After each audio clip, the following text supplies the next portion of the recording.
ছোট ভাষাগুলোর ক্ষেত্রে তো আমরা উচ্চ স্তরে শিক্ষার ক্ষেত্রে চিন্তাই করতে পারি না এখনো। কিন্তু একেবারে প্রাথমিক পর্যায়ে সরকারিভাবেই তাদের জন্য ৫টা ভাষায় বই করা হয়েছে এবং প্রাথমিক শ্রেণীর বই আছে। কিন্তু মুশকিল হলো সেই বইগুলো পড়ানোর জন্য শিক্ষক পাওয়া যায় না। এমনকি দেখা যায় যে আমাদের পার্বত্য অঞ্চলে স্কুলগুলোতে একই সঙ্গে কয়েকটা ভাষার শিশু অবস্থান করে শ্রেণীকক্ষে। ফলে ক্লাসরুমের ওই শিক্ষার্থীদের যে পড়াবেন যিনি, তিনিও কিন্তু সঠিকভাবে বুঝতে পারেন না কিভাবে পড়াবেন। কারণ ওখানে বাংলাভাষী শিশু থাকে, আবার ছোট ছোট যে ভাষাগুলো তাদের ভাষার শিশুও থাকে।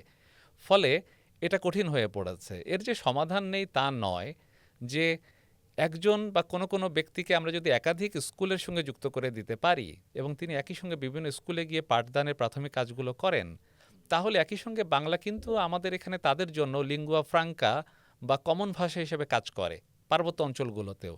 ফলে বাংলা নিয়ে সংকট হবে না, কিন্তু শিশু যখন দেখবে তার পড়ার ভাষাটা বা পড়ার বইটা তারই পরিচিত ভাষা, যেটা আমি বলছিলাম শব্দও তার কাছে ঘনিষ্ঠ শব্দ, তখন তাকে কিন্তু সহজেই পাঠের মধ্যে ঢুকিয়ে দিবে এবং তার চিন্তাগুলোকে, যেটাকে ভবিষ্যতে সে উৎপাদনের কাজে ব্যবহার করবে, এই ভাষায় তার জন্য সহযোগী হবে।